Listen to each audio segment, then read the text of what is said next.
simplement décidé d'ouvrir au public rennais et environnant le site des Jacobins sur les 2 jours, samedi et dimanche, dans le cadre des Journées du patrimoine. Donc c'est un site majeur pour l'histoire de la Bretagne que l'on ouvre, puisqu'il s'agit d'une fouille urbaine très importante qui concerne à la fois des vestiges gallo-romains qui s'empilent sur 2 mètres d'épaisseur, tout ça dans le cadre du couvent des Jacobins, fondé à la fin du XIVe siècle et dont on retrouve une bonne partie de l'histoire jusqu'à sa période d'apogée, le XVIIe siècle. La visite, elle commence par des stands d'accueil qui présentent à la fois le cadre de l'archéologie préventive, pourquoi on intervient en archéologie, dans quel cadre. Ces stands présentent également les différents métiers, les différentes spécialités que l'on retrouve sur ce site, comme l'anthropologie, l'étude des ossements humains, comme un stand sur les différents mobiliers archéologiques, les enduits peints que l'on retrouve sur les murs gallo-romains, les céramiques par exemple, qui vont nous permettre de dater les différentes couches archéologiques.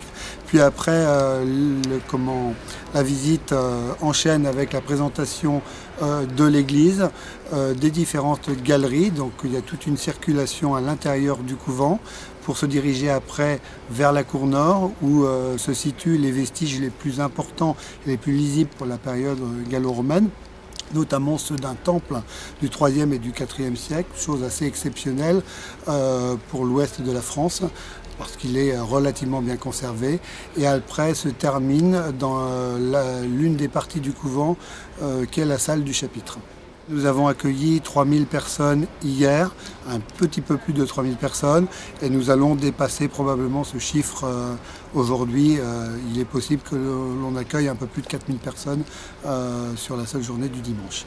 Alors il y a évidemment la difficulté de rendre fluide la visite et d'éviter les queues à l'extérieur, mais bon, avec l'organisation qu'on a mis en place, il y a pas moins de 26 archéologues sur le site à différents postes pour fluidifier la visite et donner des explications cohérentes. On arrive à s'en sortir. Ce qui m'intéresse, c'est à la fois effectivement les sondages archéologiques, pouvoir retrouver des corps et puis savoir qui a été enterré là, c'est assez intéressant. Et puis c'est assez impressionnant aussi de voir ce qui reste de notre patrimoine qui sera peut-être pas forcément valorisé par la suite, qui va peut-être disparaître parce qu'il va y avoir la construction d'un bâtiment nouveau. Donc voilà, c'est assez intéressant. Ça touche à notre patrimoine, à notre histoire. Je dirais qu'il y a 2 grandes périodes d'occupation. Pour la période romaine, on a retrouvé les différentes rues qui matérialisent tout un îlot gallo-romain, un îlot complet, chose qui est rarement étudiée par les archéologues. À l'intérieur de cet îlot, à l'emplacement d'un carrefour de voies, on a un temple, la présence d'un temple gallo-romain assez bien conservé. Donc là encore, c'est une découverte tout à fait exceptionnelle. Ce temple est lié probablement, sa présence à la vocation artisanale de ce quartier, artisanale et commerciale.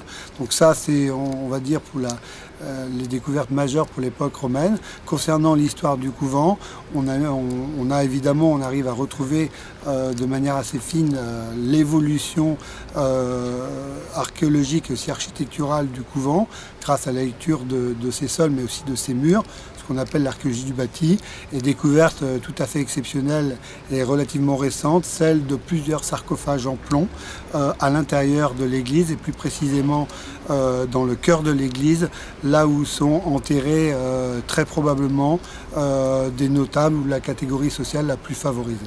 Ici, l'intérêt, c'est d'essayer de reconstituer les populations qui ont été inhumées dans le couvent des Jacobins, donc celles qui ont été inhumées dans l'église. On essaye de rechercher leur âge au décès, leur sexe, pour essayer de reconstituer ces populations, leur courbe de mortalité, leurs maladies. Et puis on les compare avec celles qui ont été inhumées dans la galerie des Enfeux, juste à côté, et celles qui ont été retrouvées aussi dans les salles du chapitre. On a une salle du chapitre médiévale et une moderne, où à l'intérieur on n'a que des sépultures d'adultes, et apparemment d'adultes masculins, ce qui nous fait, on a l'impression que ce soit plutôt des frères dominicains. Donc l'intérêt, c'est d'essayer de reconstituer toutes ces petites vies et d'essayer de les comparer pour essayer de voir si on a des différences entre ces différents échantillons archéologiques. Alors aujourd'hui, on a fini la fouille de la galerie des Enfeux, on a plus de 150 sépultures, Il nous reste une vingtaine de sépultures à étudier, mais la zone est quasiment vierge maintenant de sépultures. On arrive sur les niveaux antiques. Et puis là, on a commencé la fouille dans les 2 salles capitulaires. Mais il nous reste encore une quarantaine de fosses à excaver. Et là, notre gros du travail consiste dans la fouille intégrale de l'église. On a commencé dans le cœur de l'église où nous avons trouvé des magnifiques cercueils en plomb, ce qui était une pratique courante pour les nobles du XVIIe siècle. Mais il y a aussi des cercueils en bois, des linceuls. Et donc nous allons exhumer l'ensemble des sépultures pour essayer de comprendre donc, toutes ces inhumations. C'est un bâtiment quand même qui est chargé d'histoire dans le cœur de ville de Rennes. Et quand on fouille ici au couvent des Jacobins, on se rend compte un peu de la chance qu'on a de travailler sur cette histoire.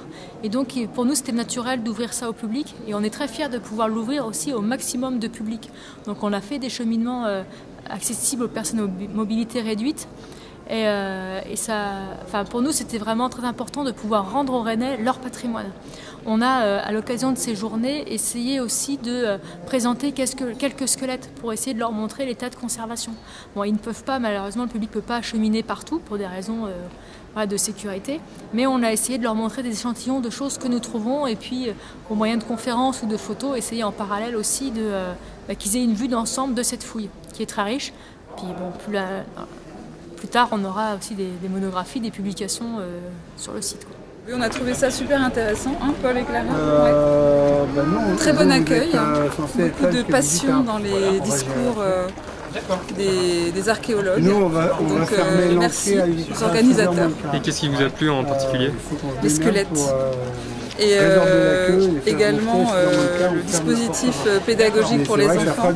On a retrouvé les os de Stan, c'était passionnant. On va poster un archéologue. Donc encore merci. Le gros du travail, c'est la fouille de l'église et de l'intégralité des sépultures, puisque la prescription archéologique est sur, il faut fouiller l'intégralité du couvent. Et nous allons travailler là-dessus jusqu'à la fin de l'année, voire le début de l'année prochaine.